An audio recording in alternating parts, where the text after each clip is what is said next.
Hello नमस्कार, मैं आयुषी आप सभी का बहुत बहुत स्वागत करती हूँ हमारे स्पेशल प्रोग्राम सफर सेहत का में। आज सफर सेहत का के इस एपिसोड में हम आपसे एक बहुत ही बड़ी और एक बहुत ही कॉमन प्रॉब्लम के बारे में बात करेंगे, जो कि है हमारे जॉइंट से जुड़ी हुई प्रॉब्लम। जी हाँ, जॉइंट्स में इतनी तकलीफें क्यों होती है, इसका मेन रीजन क्या होता है, जॉइंट रिप्लेसमेंट क्यों कराना पड़ता है और इससे बचने के लिए हम क्या क्या चीजें कर सकते हैं, इन्हीं सारे टॉपिक्स में आज हम आपसे बात करने वाले हैं। और इन सारे क्वेश्चंस का कंफ्यूजन का आंसर देने के लिए हमारे साथ हमारे स्टूडियो में मौजूद है doctor Shantanu Gupta. Hello doctor, आपका बहुत बहुत स्वागत है हमारे न्यूज रूम में। Thank you so much. सबसे पहले तो मैं चाहूंगी कि आप हमारे ऑडियंस को अपने बारे में कुछ बताएं। जी, मैं डॉक्टर शांतनु गुप्ता हूँ। मैं एक ट्रॉमा और एक जोड़ प्रत्यारोपण सर्जन हूँ, basically joint replacement surgeon. Hip और नी रिप्लेसमेंट और आर्थरोस्कोपी भी मैं करता हूँ। मेरा खुद का अस्पताल है एक वेयर हाउस रोड पे हेल्थ केयर हॉस्पिटल, और मेरा क्लिनिक वेयर हाउस चौक पे मौजूद है। मैं दोनों जगह पेशेंट्स देखता हूँ, और बिलासपुर में मैं एक one of the joint replacement surgeon हूँ। सर, जैसा कि आजकल हम देख रहे हैं कि जॉइंट पेन, चाहे वो बैक पेन हो या नी पेन होगा, बहुत ज्यादा कॉमन हो गया है। पहले हम देखते थे कि सिर्फ बड़ों में ये प्रॉब्लम दिखाई देती थी, बट अब तो बच्चों में, यंगस्टर्स में भी ये प्रॉब्लम बहुत ही आम हो गई है। तो इसका मेन रीजन क्या है डॉक्टर? देखिए, बेसिकली नी और नी रिप्लेसमेंट और ये सब चीज़ें करने के पहले पेशेंट यूजुअली ओल्ड एज आते थे। कि जिनका पेशेंट का घुटना घिस गया है, या कुछ को उनको ओल्ड एज प्रॉब्लम है, रूमेटॉइड अर्थराइटिस है, या कोई भी जोड़ की बीमारी है। आजकल यंग पेशेंट्स भी बहुत आते हैं जिनको जोड़ दर्द वगैरह, जैसे आपने पूछा। ये इसलिए हो रहा है क्योंकि हमारे आजकल का खान पान बिल्कुल यहाँ ठीक नहीं है। आज के डेट में हर एक छोटा बच्चा, मेरा खुद का बेटा, बैठ के मोबाइल गेम खेलता रहता है, बाहर खेलने नहीं जाता। हमारे जोड़ में कैल्शियम की जरूरत पड़ती है। कैल्शियम का एब्जॉर्प्शन के लिए विटामिन डी चाहिए रहता है। कोई कितनी भी गोली लगा खा ले, कितने भी इंजेक्शन लगवा ले, विटामिन डी का सप्लीमेंटेशन बेसिकली सन से होता है। हम अपने बचपन में, या फिर आज से मान के चलिए 20 साल पहले, लोग मोबाइल इतना नहीं चलाते थे, तो बाहर खेलने जाते थे, घूमते थे, तो विटामिन डी बहुत मिलता था। रोजाना एक्टिविटी होती थी, घूमना फिरना। आप जैसे बोल रहे हैं, छोटे बच्चों से लेकर एक बूढ़े तक आजकल हर किसी के पास स्मार्टफोन है। वो दिन भर बैठ के कहीं घूमने के बजाय, अपने दोस्तों से बात करने के बजाय, या तो फोन पे लगा रहेगा, इंस्टाग्राम चलाएगा या फेसबुक चलाएगा। तो ना उनकी एक्सरसाइज होती है, और जितनी एक्सरसाइज कम होती है उतनी हमारी बोन्स कमजोर होती जाती है। बोन्स का एक बेसिक पर्पस रहता है कि आप जितना उस पर स्ट्रेस डालेंगे वो उतनी मजबूत होती जाएगी। अब आप बिस्तर पे पड़े रहेंगे या फिर बैठे रहेंगे, तो डेस्क जॉब में तो किसी की बोन क्वालिटी अच्छी होने वाली है नहीं, इसीलिए दिन ब दिन और बढ़ते जा रहा है। तो डॉक्टर, अगर हमें पता करना है कि हमारी नीज या हमारे बोन स्ट्रॉन्ग है या नहीं, तो हम ऐसा कोई टेस्ट है या कुछ ऐसी एक्टिविटी है जिसके थ्रू हम पता कर सकें? देखिए, यूजुअली बोन मिनरल डेंसिटी एक स्कैन होता है जिसको डेक्सा स्कैन कहते हैं। यहाँ बिलासपुर में मौजूद नहीं है, मौजूद में उसके एक छोटा वर्जन होता है, कैल्केनियम डेक्सा स्कैन। वो किया जाता है, जो अनुमानित आपकी बोन डेंसिटी टी स्कोर के ऊपर निकालता है। तो वो चीज एक टेस्ट है जो कि डेफिनेट है कि आपकी बोन कैसी है। एक सीटी स्कैन टाइप की मशीन में आप जाके उसमें एक आपकी बोन डेंसिटी चेक की जाती है कि उसकी घनिष्ठता कितनी है। इसके अलावा यूजुअली हम विटामिन डी डेफिशिएंसी देखते हैं कि पेशेंट डेफिशिएंट है, लेस देन 20 है तो इनसफिशिएंट है, लेस देन 10 है तो सीवियरली डेफिशिएंट है।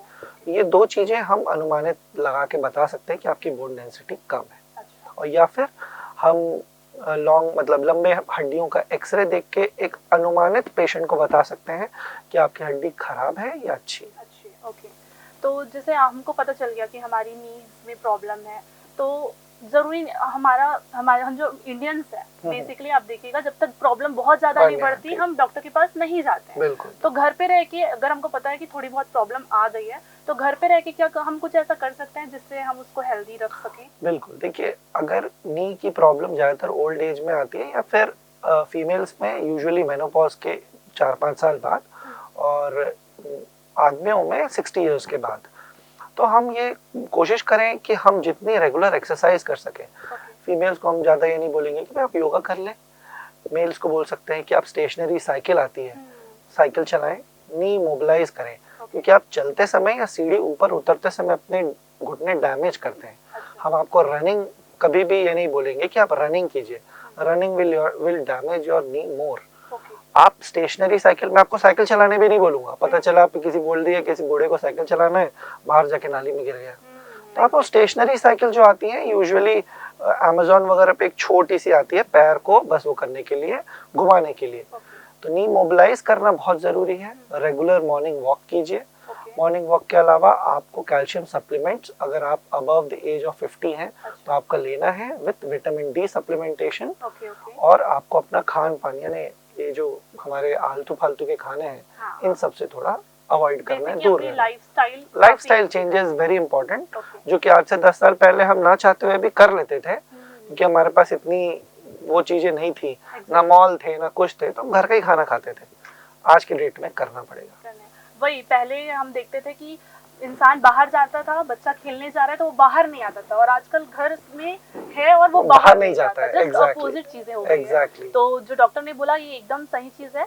अपनी लाइफस्टाइल सही करने से हम अपने बोन्स को स्पेशली हेल्दी रख सकते हैं। डॉक्टर, आपने इतनी सर्जरीज की है, अब डेली बहुत सारे पेशेंट से मिलते हैं, तो अगर एज फैक्टर की बात करें तो आपके पास जो पेशेंट आते हैं वो कम से कम कितने एज की होता है, स्पेशली नीज को लेकर अगर हम बात करें तो? देखिए, usually knee related problem old age related problem रहती है। जैसे बोलते हैं ना गठियावात, गठियावात बहुत तरह के होते हैं। रोमेटॉइड अर्थराइटिस एक तरह की बीमारी है, रोमेटॉइड अर्थराइटिस हो गया। ऑस्टियोआर्थराइटिस एज रिलेटेड प्रॉब्लम हो गई। गाउटी अर्थराइटिस, किसी को यूरिक एसिड बढ़ गया है, यूरिक एसिड बहुत ज्यादा बढ़ जाने की वजह से घुटने में क्रिस्टल्स फॉर्म होते हैं और वो घुटना डिस्ट्रॉय कर देते हैं। तो ये बेसिकली एज अबव 50-40 इसमें होते हैं। तब तक घुटना धीरे धीरे धीरे करके डिस्ट्रॉय होता है। दूसरा, कूल्हे की प्रॉब्लम आती है, कमर की। कूल्हे की प्रॉब्लम ऐसी रहती है कि आज के अभी अभी आप जानते हैं कोविड गया है, कोविड में लोगों ने भर भर के स्टेरॉइड्स लगाए हैं, तो स्टेरॉइड्स इंड्यूस्ड एवास्कुलर नेक्रोसिस, हमारे कूल्हे का जो गोला होता है वो छोटा होकर सिकुड़ जाता है, तो उसकी वजह से अर्थराइटिस होने लगता है। ये सबसे ज्यादा फीमेल्स, यंग एज फीमेल्स में हो रहा है आज के डेट में। तो जैसे दो तरह से हम अगर डिफरेंशिएट करें, एक मेल एक फीमेल, और दूसरा एज रिलेटेड, तो मेल और फीमेल में सबसे ज्यादा नी की प्रॉब्लम्स फीमेल में आती हैं अबव 50 और मेल्स में आती हैं अबव 60। और सेम अगर एज रिलेटेड हिप की प्रॉब्लम है तो यूजुअली हमारी यहाँ की बेल्ट सिकलिंग वाली है, तो सिकलिंग वाले पेशेंटों को सबसे ज्यादा एवास्कुलर नेक्रोसिस फीमर हेड होता है, यानी कूल्हा खराब होता है। तो वो ज्यादातर यंग पेशेंट होते हैं जो सिकल सेल डिजीज, ट्रेट नहीं, सिकल सेल डिजीज के माँ बाप दोनों ही सिकलर हैं, उनमें ज्यादातर होते हैं। या फिर मेल्स में स्मोकर, क्रॉनिक ड्रिंकर की जो सुबह से शाम दारू पीते हैं, या फिर बहुत ज्यादा तंबाकू का सेवन करते हैं, उस कंडीशन में हो सकता है हिप प्रॉब्लम। तो आप मान के चलिए फीमेल्स ज्यादातर एक एज के बाद, पोस्ट मेनोपॉज, मेनोपॉज के बाद प्रोन होती हैं घुटने की प्रॉब्लम को लेके। और कूल्हे की प्रॉब्लम यूजुअली एक पूरी प्री एग्जिस्टिंग डिजीज रहती है कि जिसकी वजह से ये प्रॉब्लम हो रही है। आपको कुछ ना कुछ प्रॉब्लम रही होगी या कुछ ना कुछ हुआ होगा जिसकी वजह से कूल्हा खराब हुआ है। अच्छा डॉक्टर, अगर हम बच्चों की बात करें तो बच्चों में या फीमेल्स में, जैसे आपने बताया कि नी पेन मेन रीजन होता है, ठीक है, तो उसका मतलब बेसिकली वो हो क्यों रहा है इतना ज्यादा जो आजकल बढ़ गया है, उसका मेन रीजन क्या है? ऑस्टियोमलेशिया, ऑस्टियोपोरोसिस, मतलब ऑस्टियो कैल्शियम जो है हमारे बोन में कम हो जाना। छोटे बच्चे आज के डेट में पिज्जा खाना ज्यादा पसंद करेंगे बजाय घर का दाल चावल और रोटी, तो उनको न्यूट्रिशन नहीं मिलता जो मिलना चाहिए। तो रिकेट्स, ये सब चीजें होने की, रिकेट्स की वजह से पैर ऐसे टेढ़े हो जाते हैं बच्चों के, घुटने दर्द देने लगते हैं, कई बार इन्फेक्शन हो जाता है, कई बार और चीजें होती हैं। ये सब चीजें सीधे सीधे डाइट प्रॉब्लम के ऊपर डिपेंड करती है और उनकी डेली एक्टिविटी। अगर उस चीज को हम ओवरकम नहीं करेंगे तो ये बच्चों में और यंग पेशेंटों में ये एज प्रॉब्लम बढ़ती ही चली जाएगी, और कुछ ना कुछ पेशेंट लोग यंग एज में नी रिप्लेसमेंट पे लैंड अप करेंगे आगे चल के। जो आज की डेट में हम 50 अबव नी रिप्लेसमेंट और हिप रिप्लेसमेंट कर रहे हैं, कल को 20s 30s में करना पड़ेगा। अच्छा, बिल्कुल। तो डॉक्टर, जैसे आपने बताया कि जॉइंट रिप्लेसमेंट, जैसे हिप रिप्लेसमेंट की बात की या नी रिप्लेसमेंट की बात होती है, तो इसको लेकर लोगों के मन में बहुत ज्यादा कंफ्यूजन होता है। लोग इसका नाम सुनते ही काफी ज्यादा डर जाते हैं कि अगर ये हमने कर लिया तो बाद में हमारी कंडीशन क्या होगी, कैसा होगा। तो क्या इस प्रोसेस में सच में डरने वाली कुछ चीजें हैं या नहीं? आप हमारे ऑडियंस को प्लीज बताएं। देखिए, हिप रिप्लेसमेंट, पहले मैं हिप रिप्लेसमेंट की बात करता हूँ। हिप रिप्लेसमेंट एक ऐसी सर्जरी है कि आप नॉर्मल बैठ उठ भी नहीं पाएंगे अगर घुटने कूल्हे में कुछ प्रॉब्लम हो गई। ये यूजुअली यंग एज या फिर कुछ डिजीज वाली प्रॉब्लम होती है। ज़्यादातर ये फीमेल्स में होती है। अगर ये फीमेल मोस्टली प्रीडोमिनेंट रहते हैं वास्कुलर नेक्रोसिस की वजह से। अब सर्जरीज भी बहुत तरह की होती है। आप मान के चलिए, आप दाल बनाने का तरीका भी 4 तरह का होता है, अलग अलग तरीके से बनाया जा सकता है। वैसे ही हिप रिप्लेसमेंट भी 2 या 3 प्रकार से हो सकते हैं। अप्रोचेस अलग होती है कि कहाँ से चीरा लगा के, कितना बड़ा चीरा लगा के, और कौन सा इम्प्लांट लगाते हैं। तो जैसे लोग डरते हैं कि अरे अब मैं तो कूल्हा रिप्लेसमेंट करा लिया, फिर से तो नहीं कराना पड़ेगा, फिर से तो नहीं कराना पड़ेगा। अगर आपने एक अच्छे ढंग से अच्छी जगह पे एक अच्छा इम्प्लांट लगाया है, सस्ता नहीं अच्छा इम्प्लांट लगाया है, तो आपका वो कम से कम 30 से 35 साल वो कूल्हा चलने वाला है। सेम घुटने के रिप्लेसमेंट में भी होता है। हाँ, घुटने का रिप्लेसमेंट और हिप रिप्लेसमेंट में थोड़ा सा लंबा कर्व है। जैसे आप मान के चलिए, कूल्हे रिप्लेसमेंट वाला पेशेंट जल्दी ही ठीक हो जाता है, ये जल्दी अपनी दिनचर्या और डेली एक्टिविटी में आ जाता है। वैसे ही नी रिप्लेसमेंट वाले पेशेंट अगर ढंग से फिजियोथेरेपी ना कराएं तो वो यूजुअली अपना घुटना नहीं मोड़ पाते। इसीलिए ये बोला जाता है कि एक नी रिप्लेसमेंट वाले पेशेंट को रेगुलर फिजियोथेरेपी और एक डॉक्टर के साथ कांटेक्ट में रहना बहुत ज़रूरी है। यहाँ बिलासपुर में और बाकी जगह पे ज़्यादातर ये होता है कि अब जिसके पास पैसे हैं वो बिलासपुर में क्यों कराए, बॉम्बे, दिल्ली, पुणे इधर जाके कराता है। मगर बॉम्बे, दिल्ली, पुणे में जो डॉक्टर 1 से 15 सर्जरी दिन में कर रहा है, वो आपको कितना एंटरटेन करेगा। आप कोई प्रधानमंत्री तो है नहीं कि वहाँ जाते ही आपको तुरंत देख लेगा। वो रेगुलर फॉलोअप नहीं हो पाता। इसलिए ये जो आपने सवाल पूछा कि पेशेंट डरते हैं करने से, क्योंकि उनके ताऊ या फूफा जी या कोई करवा के आए थे और उनका so called knee replacement successful नहीं हुआ। वो इसलिए नहीं हुआ क्योंकि वो वापस रेगुलर फिजियोथेरेपी या डॉक्टर से कांटेक्ट में नहीं थे। तो जब फिजियोथेरेपी नहीं हुई तो घुटना नहीं मुड़ा तो प्रॉब्लम हो गई। और दूसरा प्रॉब्लम ये होती है कि आज के डेट में आदमी सस्ते से सस्ते में करवाना चाहता है। तो देखिए, हर तरह की चीजें आती हैं। आप एक टी शर्ट भी खरीदने जाएंगे तो एक फुटपाथ में 100 रुपए की टी शर्ट भी मिलती है, और एक मॉल में आपको 30,000 रुपए की 30,000 रुपए की टी शर्ट भी मिल जाएगी। मगर 30,000 रुपए की टी शर्ट या 3,000 रुपए की टी शर्ट की क्वालिटी और 100 रुपए की टी शर्ट की क्वालिटी होती है। अगर आपको एक लंबे समय तक अपना घुटना या कूल्हा चलाना है, क्योंकि रिप्लेसमेंट एक आर्टिफिशियल इम्प्लांट है, तो आप एक सब स्टैंडर्ड सस्ता इम्प्लांट ना लगाएं, एक बेसिक ISI अप्रूव्ड एक अच्छा ड्यूरेबल इम्प्लांट लगाएं। मैं आपको फिर वही बोल रहा हूँ, इम्प्लांट आपके 40-50 हज़ार रुपए से चालू हो जाते हैं, सिर्फ implant cost, and they go up to 2 lakh rupees, more than 2 lakh rupees. मैं आपको 2 लाख रुपए का इम्प्लांट लगाने नहीं बोल रहा। आज के डेट में गोल्ड प्लेटेड, ऑक्सीनियम प्लेटेड बहुत सारे इम्प्लांट आते हैं, वैरायटी आते हैं। मैं आपको उतना महंगा नहीं बोल रहा हूँ, मगर मैं ये बोलना चाह रहा हूँ आप एक स्टैंडर्ड का लगाइए। एटलीस्ट ऐसा लगाइए कि उसकी क्वालिटी और उसकी लॉन्गलिविटी की एक रिसर्च हुई पड़ी है कि वो कम से कम 30 साल चले। तो और दूसरा, जो डॉक्टर बोलता है आपको, जो डरते हैं पेशेंट कि अरे डॉक्टर साहब आपने तो कूल्हा रिप्लेस कर दिया, अब तो हम जिंदगी भर अपाहिज हो गए। नहीं, ऐसा नहीं होता। आप डॉक्टर की सलाह कुछ महीनों तक लीजिए, साल भर तक फॉलोअप के लिए आइए, आपको कभी कोई प्रॉब्लम नहीं होगी। डॉक्टर से मिलना आपको ज़रूरी है। देखिए, हर बार डॉक्टर पैसों के लिए नहीं देखता आपको।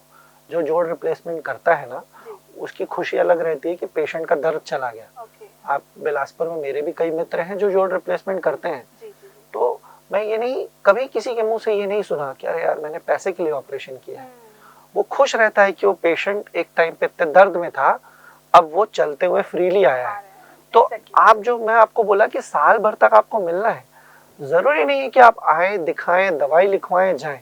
आप मिलके भी चले जाएंगे ना, तो मेरे को नहीं लगता कि बिलासपुर में अगर 100 डॉक्टर है तो 101 डॉक्टर आपको बोलेगा मुझे कोई प्रॉब्लम नहीं, आप आए बिना पैसे दिए मुझे मिलें और चले जाएं। दैट इज बेटर, बजाय इसके कि कुछ प्रॉब्लम में फंसे और 3 महीने बाद आप डर के आए कि अब तो प्रॉब्लम बढ़ गई है। एग्जैक्टली, ठीक है, बिल्कुल सही। सर, अगर जैसे आपने बताया टाइम ड्यूरेशन, तो अगर जो अब चेंज हो गया, रिप्लेसमेंट कर दिए, उसके बाद में कितना टाइम लगता है जैसे नॉर्मल वॉक में? नॉर्मल देखिए, जॉइंट रिप्लेसमेंट चाहे हिप रिप्लेसमेंट हो चाहे नी रिप्लेसमेंट हो, अगर अच्छे से किया गया तो you can walk the next day, आप अगले दिन चल सकते हैं।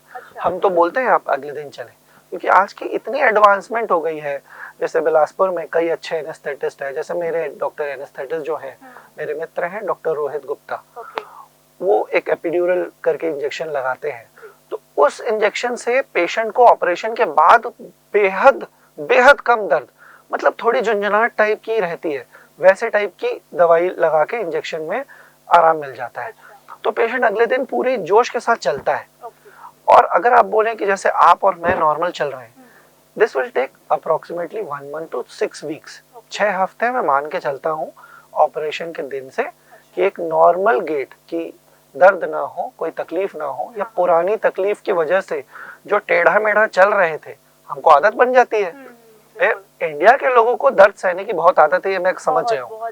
तो घुटना जब तक पूरा बर्बाद नहीं हो जाता ना, तब तक वो दर्द झेलते हैं। जब उनको ऐसा लगने लग जाता है कि हमारी अब नींद टूट रही है उसकी वजह से, तब वो ऑपरेशन कराने आते हैं। तो वो 4 साल से टेढ़ा लंगड़ा के ही चल रहा है, तो ऑपरेशन में अच्छा कर भी दूं तो भी वो लंगड़ाने की आदत पड़ गई है। तो वो रिकवर होने में कम से कम 1 या 1.5 महीने लग जाते हैं।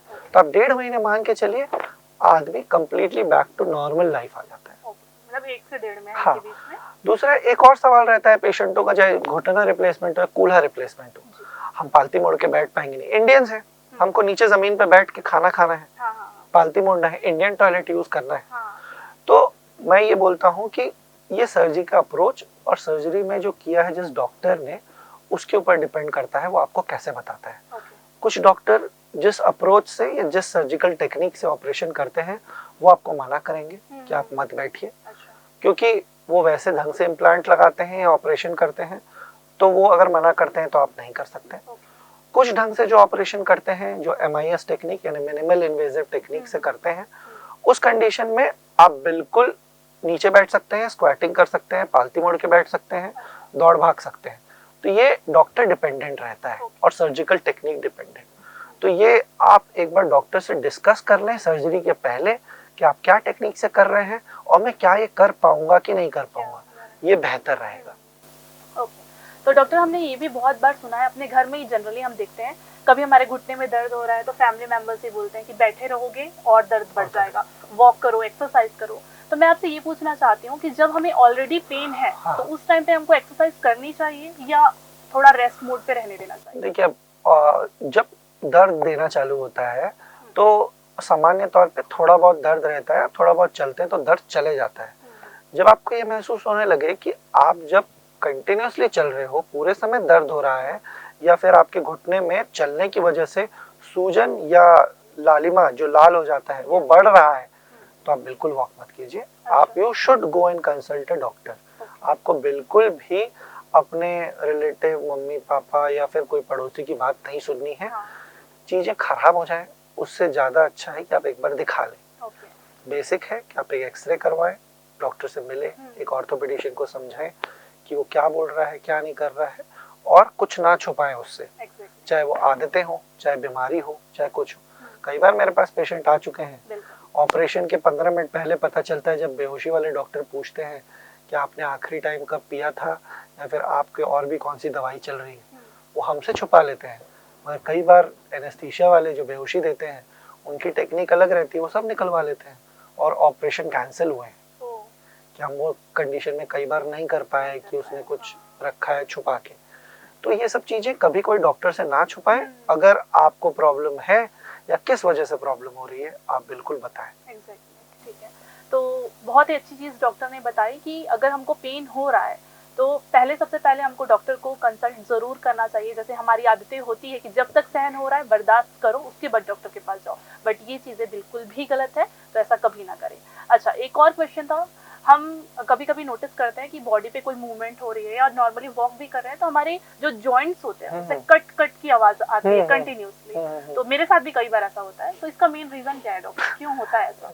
देखिए, हमारे हर एक जोड़ में एक साइनोवियल फ्लूइड करके पानी भरा रहता है। अच्छा। जो थोड़ा विस्कस पदार्थ टाइप का रहता है, मान के चलिए एकदम गाढ़ा टाइप का एक पानी भरा रहता है। तो हमारा जोड़ एक थैला है जिसके अंदर पानी भरा हुआ है, नहीं तो पानी तो बाहर निकल जाएगा। एक इंजन में जैसे ऑयल डालते हैं तो ऑयल अंदर सील्ड रहता है ना, तभी तो इंजन काम करता है। तो वैसे ही हमारे जोड़ के अंदर एक थैला रहता है जिसके अंदर हमारा जोड़ रहता है और अंदर पानी रहता है। तो जब वो पानी इधर से उधर एक क्लोज स्पेस में एस्केप करता है या फिर निकलता है, तो कट पुट आवाज आती है। That is completely normal. जब तक वो आवाज दर्द के साथ ना हो रही हो, तब तक आपको डरने की जरूरत नहीं है। फोड़ते तो हम अपने हाथ की हड्डी भी है ना, तो उससे डरने की कोई जरूरत नहीं है।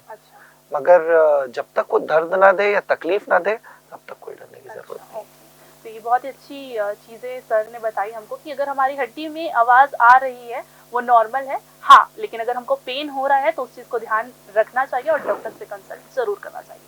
डॉक्टर, जो जॉइंट रिप्लेसमेंट का प्रोसेस होता है, आई थिंक वो लास्ट एक स्टेज आ जाता है कि जब कुछ नहीं कर सकते तो रिप्लेसमेंट, तो उससे पहले लाइक हम वहां तक पहुंच ही ना, उस स्टेज तक ना जाए, तो उसके लिए हम पहले क्या चीजें कर सकते हैं कि हम वहां तक ना पहुंचे? पहले तो हर किसी चाहे वो मेल हो फीमेल हो, 45 अबव में किसी ना किसी डॉक्टर को कंसल्ट कर लेना चाहिए। आप अपने सारे parameters, vitamin D, bone density, ये सब चीज़ें एक बार चेक करा लें। अगर आपको प्री एग्जिस्टिंग प्रॉब्लम है, मतलब आपके पेरेंट्स या इनको कोई डिजीज़ है ऑलरेडी, शुगर, बीपी, थायराइड या फिर और भी कोई प्रॉब्लम, तो आपको उतने ही जल्दी डॉक्टर को दिखा लेना चाहिए। तो वो एक पहले से ही एक दवाइयाँ चालू कर देते हैं कि कैल्शियम डेफिशिएंसी ना हो, कार्टिलेज जो हमारे घुटने का जो चिकनापन है वो खराब ना हो। तो जितने जल्दी आप कंसल्ट करके वो सब दवाइयाँ चालू कर ले, या अपनी जो डेली एक्टिविटीज़ है उसको वैसा एक्सरसाइज वाला रखें, तो आप इस चीज़ को जल्दी प्रिवेंट कर सकते हैं। आप ये सोचेंगे कि अब मैं 70 एज के पहुँच गया हूँ, अब मैं सोचूं कि अब मैं क्या प्रिवेंशन के लिए करूँ, तो कुछ नहीं हो सकता। ठीक है डॉक्टर, एज अ सर्जन जब आप पेशेंट्स को हैंडल करते हैं तो आपको भी बहुत सारी डिफिकल्टीज फेस करनी होती होगी, तो मेन हमारे ऑडियंस को जरूर बताइए कि क्या क्या मेन डिफिकल्टी होती है जो एज अ सर्जन आप फेस करते हैं? देखिए, फर्स्ट चीजें तो सर्जन जो है वो करता है joint replacement, acceptance. Patient accept ही नहीं करता कि उनका जोड़ घिस गया। अच्छा। दूसरा, पेशेंट को ये लगता है कि आप कोई जादुई दवाई दे दें जिससे जो हड्डी घिस चुकी है वो वापस से नई हो जाए। ये एक टाइम होता है, स्टेजेस होते हैं, स्टेज 1, 2, 3, 4। 1, 2 तक समझ में आता है कि हम कुछ ना कुछ प्रिवेंट कर सकते हैं या डिले कर सकते हैं, मगर एक टाइम सेकंड स्टेज या थर्ड स्टेज के बाद वो चीज वापस रिवर्स नहीं हो सकती। तो सबसे पहली चीज तो प्रॉब्लम यही फेस करते हैं कि कन्विंस करना कि पेशेंट को कि आपका घुटना घिस गया है, अब रिप्लेसमेंट लगेगा, मतलब ऑपरेशन लगेगा। पेशेंट 10 तरह की चीजें बोलते हैं, हम आयुर्वेदिक कर लेते हैं, एलोपैथिक की जगह कुछ और कर लेते हैं, जड़ी बूटी खा लेते हैं, मगर इससे सिर्फ तकलीफ बढ़ेगी और कम नहीं होने वाली है। दूसरी प्रॉब्लम मैं फेस करता हूँ वो है cost. Hip replacement is not a cheap surgery. आपको एक अच्छा इम्प्लांट लगाना है तो आप मान के चलिए, अगर नियमित एकदम सबसे कम अगर मैं न्यूनतम अगर वो देखूं तो 1.5 लाख रुपए से कम में कोई भी सर्जरी करना पॉसिबल नहीं है। अच्छा। क्योंकि उसमें हॉस्पिटल एक्सपेंसेस से लेकर इम्प्लांट कॉस्ट काफी निकल जाता है। तो आप मान के चलिए 1.5-2 तो मिनिमम लगते ही हैं एक हिप या नी रिप्लेसमेंट सर्जरी के लिए। इसके ऊपर भी लग सकते हैं अगर वो डॉक्टर बोलता है या फिर अगर डॉक्टर को लगता है कि वो इम्प्लांट से काम नहीं बनेगा, तो इम्प्लांट महंगा लगाना पड़ेगा। कई बार नी इतना घिस चुका रहता है कि उसमें अलग टाइप का नी रिप्लेसमेंट का इम्प्लांट लगता है। तो पेशेंट की सबसे बड़ी प्रॉब्लम आती है कि हम पैसे कहाँ से देंगे, क्योंकि आइदर कैश या फिर इंश्योरेंस, इसके अलावा और कोई ऑप्शन है नहीं।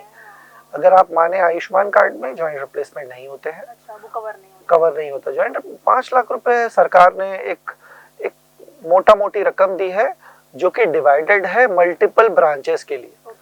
सबको ये लगता है कि 5 लाख रुपए हमारे पास एक एटीएम की तरह रखे हैं, डॉक्टर के पास गए, स्वाइप किए, उन्होंने जितने पैसे निकाल ले। वहाँ पे आयुष्मान कार्ड एक लंबी कोड की लिस्ट है कि उंगली टूट गई तो उसका अलग पैसा है, हाथ टूट गया तो उसका अलग पैसा है, और वो सिंपल पैसा है जो 10% कट के डॉक्टर के अस्पताल में 6 महीने 8 महीने बाद मिलेगा। वो ऐसा नहीं कि आपके अकाउंट से कटा और हमारे अकाउंट में आ गया, जो कि टैक्स कट के मिलता है। और अगर कहीं गलती से डॉक्टर या हॉस्पिटल से दिक्कत हो गई कि वो जस्टिफाई नहीं कर पाए उस सर्जरी को, तो ऑपरेशन करने के बाद भी वो पैसा नहीं मिलेगा। और उसमें जोड़ रिप्लेसमेंट सिर्फ और सिर्फ सरकारी अस्पताल में दिए गए हैं, जो कि एक चीप इम्प्लांट के साथ आपको एक गरीब लोगों को क्या चाहिए, जो अभी नॉर्मल तकलीफ है उससे तो मेरे को बेहतर हो जाऊं, तो वहाँ पे उसी तरह का इम्प्लांट लगता है। और वहाँ पे जाके आप ये नहीं वैरायटी वो कर सकते कि आप हमें बेहतरीन इम्प्लांट लगाए, मेरे को 2 लाख का इम्प्लांट लगा दे, तो वो बहुत सारे कॉस्ट रेस्ट्रेंट्स आ जाते हैं। डॉक्टर, बहुत सारे ऐसे लोग भी हमने देखे हैं जो कई सालों से नी पेन बर्दाश्त करते हुए आ रहे हैं, फिजियोथेरेपी करा रहे हैं, बहुत सारे ट्रीटमेंट ले रहे हैं, बट उससे भी कोई फर्क नहीं आ रहा है, तो उनको आप क्या सजेशन देना चाहेंगे? देखिए, आप डॉक्टर को दिखाएं, और अगर डॉक्टर बोल रहा है घुटना रिप्लेसमेंट तो करा लें, नहीं तो आप खुद ही समझ रहे हैं, हर कोई आजकल समझता है कि दर्द की दवाई से किडनी फेल होती है। मैं एक नहीं, कम से कम 10 पेशेंटों के नाम बता दूंगा और दिखा दूंगा जो कि दर्द ऑपरेशन ना कराने की वजह से सालों से NSAID या दवाइयां खाए हैं, अल्टीमेटली आज के डेट में वो डायलिसिस पेशेंट है। घुटना रिप्लेसमेंट तो बहुत दूर की बात है, वो तो हो भी नहीं पाएगा, और वो आज के डेट में डायलिसिस करा रहे हैं। तो मैं तो यही सजेस्ट करूंगा कि आप तुरंत से तुरंत किसी डॉक्टर को दिखाएं और ऑपरेशन करा लें, इसके बजाय आप दवाई खा के या जड़ी बूटी खाते हुए सालों साल बिता लें। डॉक्टर, एक और चीज है जो घरेलू नुस्खा हम बोल सकते हैं, जब भी हाथ पैर में दर्द हुआ तो ऑयल्स आते हैं, बहुत सारे मार्केट में अवेलेबल है, तो वो लगा के मालिश करवा रहे हैं, बहुत उसको कर रहे हैं, तो ये क्या वाकई असर करता है या ये क्या है? देखिए, कोई भी ऑयल होता है वो वहाँ पे गरम, झंझनाहट या जलन टाइप की चीजें महसूस करता है। अच्छा। बेसिकली आप मान के चलिए, आपको दांत में दर्द हो रहा है और मैंने आपके पैर में एक लाठी मार दी, आपको पैर में बेहद दर्द हो रहा होगा, तो आप दांत का दर्द भूल जाओगे। तो वैसे घुटने में दर्द हो रहा है, तो घुटने के ऊपर हमने एक मसाज के लिए तेल लगा लिया, जो ऊपर की चमड़ी कंटिन्यूअसली झंझना रहा है। तो जब वो कंटिन्यूअसली ऊपर की चमड़ी जलती रहती है तो अंदर घुटने का दर्द महसूस नहीं होता है, ध्यान अपना वहां चले जाता है। सेम चीज आप समझ के चलिए जो गांव में होता है, कई पेशेंट आते होंगे ना, आप कई लोगों को भी देखा होगा, गांव वाली लड़की औरतें, या फिर वो घुटने में दर्द है या कहीं पे दर्द है, पेट में दर्द है, तो पेट में ऐसा जला जला रहता है, बहुत सारा जला देते हैं, लोहे को गर्म करते हैं और ऐसा ऐसा ऐसा बहुत सारा जला देते हैं। वो सेम चीज है जो आपको ऑयल वो करता है। आप जला दिए तो आपको पेट में, जो पेट के अंदर दर्द दे रहा है, वो ऊपर चमड़ी दर्द देने लगी या जल गई, तो आपको पेट का दर्द नहीं महसूस होता है। काउंटर, ये बेवकूफ बनाने वाली चीज है और कुछ नहीं। हम अपने आप को ही बेवकूफ अपने आप को बेवकूफ, शरीर को बेवकूफ बना रहे हैं, क्योंकि हमारा पेन का जो पाथवे है वो सेम है। घुटने में दर्द हो रहा होगा तो वो भी दिमाग में वही जा रहा है और उसी राइट रूट से जाएगा। यहाँ से दयाल बन जाने वाला रास्ता एक ही है, तो यहाँ से हम कार में जाएं या बाइक में जाएं एक ही है, तो घुटने का दर्द भी वैसे ही जा रहा है, उसके ऊपर चमड़ी का दर्द भी वैसे ही जा रहा है। तो जो ऊपर चमड़ी में जलन होना चालू हो जाती है तो उसको लगता है घुटने का दर्द ठीक हो रहा है, मगर वो हो नहीं रहा है। बिल्कुल बिल्कुल सही, एकदम सही बात बोली आपने। अच्छा, एक चीज और, हैवी वेट उठाने से या जैसे हम जिम जाते हैं, हैवी वर्कआउट कर रहे हैं, तो उससे भी क्या हमारे हड्डियों में कोई फर्क पड़ता है? देखिए, आप वर्कआउट कर रहे हैं तो you are prone for osteoporosis, you are prone for any kind of trauma. हमारे घुटने या कूल्हे या कमर में सिर्फ हड्डियां ही नहीं होती हैं, मांसपेशियां भी होती हैं। तो अगर आप ये सोच रहे हैं कि आज मैं जाके बॉडी बिल्डर बन जाऊंगा, ऐसे नहीं है, आपको धीरे धीरे चालू करना चाहिए। उससे इंजरी होने के चांसेस कम है, घुटने और कमर घिसने के चांसेस नहीं। तो आप अगर रेगुलरली एक्सरसाइज करते हैं और मॉनिटर्ड एक्सरसाइज करते हैं, ये नहीं कि अपने मन से कैसे भी घुमा के आ गए, तो आपको कभी कोई तकलीफ नहीं होगी। That is good for your health. मगर अगर आप आड़ा तिरछा कहीं भी कर रहे हैं तो आज नहीं तो कल इंजरी जरूर होगी, उसकी वजह से ज्यादा तकलीफ बढ़ जाएगी। बहुत ही अच्छा आपने बताया हमारे ऑडियंस को। डॉक्टर, एज अ सर्जन, जैसे आप अपने पेशेंट्स को देख रहे हैं, हमारी ऑडियंस में भी बहुत सारे लोग हैं ऑब्वियसली जो ये देख रहे हैं और जिनको ये सारी प्रॉब्लम्स है वो बहुत रिलेट कर पा रहे होंगे। तो आप अगर उनको कुछ सजेशन देना चाहते हैं, कुछ बोलना चाहते हैं हमारी वीडियो की मीडियम से, तो आप जरूर बोल सकते हैं। देखिए, जोड़ रिप्लेसमेंट हर एक पेशेंट को लगे जरूरी नहीं है, तो आप किसी डॉक्टर के पास जाके ये डर से ना जा रहे हो कि अरे ये तो मेरे को घुटना रिप्लेसमेंट के लिए ही बोल देगा, ये जरूरी नहीं है। आप एक बार जाएं, क्या पता वो दवाई दे, मैं दवाई दूं, कुछ कोशिश करें कि भाई कुछ इंजेक्शन या कुछ और लगा के हम उसको थोड़ा लंबा और खींच सकें। मगर आप दर्द झेलते रहें और एक टाइम ऐसा आ जाए कि ना ऑपरेशन किया जा सकता है ना कुछ और किया जा सकता है, ये आप अवॉइड करें। दूसरा, इधर उधर ओवर द काउंटर मेडिकेशन जो होती है, जाके दवाई दुकान में दर्द की दवाई खा ली, किसी ऐसे ही प्रैक्टिशनर वगैरह के पास जाके कुछ दवाइयाँ खा ली या किसी प्रैक्टिशनर को पकड़ के किसी डॉक्टर के पास चले गए, ये मत करिए। कोशिश कीजिए एक अच्छे सर्टिफाइड ऑर्थोपेडिक सर्जन या फिर जोड़ के या फिर एमडी मेडिसिन ही अगर वहाँ पे आपके पास मिले या बेसिक एक एमबीबीएस डॉक्टर रहे, उनको दिखाएं। वो आपको बेहतर जज कर पाएंगे कि आपको डॉक्टर या सर्जन की ज़रूरत है कि नहीं है। दूसरा, आप अपना खान पीन अच्छा करें, बाहर घूमें फिरें, एक्सरसाइज करें, मॉर्निंग वॉक करें, योगा करें। इससे आप अपनी डेली रूटीन एक्टिविटी भी अच्छे करेंगे। भले ही जोड़ खराब रहे, कुछ और प्रॉब्लम रहे, मगर आप जब मोबिलाइज करते रहेंगे अपने घुटने और कूलों को चलाते रहेंगे तो आप बेहतर रहेंगे। शायद जॉइंट रिप्लेसमेंट की ज़रूरत पूरा घुटने कसने के बाद भी ना पड़े। इसीलिए मैं चाहूँगा कि आप एक्सरसाइज बराबर करते रहें और जब ज़रूरत पड़े, जब भी ज़रूरत पड़े तो डॉक्टर को ज़रूर दिखाएं, उसको लेके आनाकानी ना करें। बहुत सही आपने बोला डॉक्टर। तो ये थे डॉक्टर शांतनु गुप्ता, जिनसे हमने हमारे जॉइंट्स को लेकर, हमारे ओवरऑल हेल्थ को लेकर बहुत सारी बातें की और बहुत कुछ जाना। डॉक्टर, आपसे बात करके हमको बहुत अच्छा लगा। आई होप कि हमारे ऑडियंस को इससे बहुत ज्यादा हेल्प मिली होगी। बिल्कुल बिल्कुल जी, तो थैंक यू सो मच। सफर सेहत का की इस एपिसोड में बस इतना ही। नेक्स्ट एपिसोड में हम फिर मिलेंगे एक नए गेस्ट के साथ। तब तक के लिए मुझे दीजिए इजाजत। नमस्कार।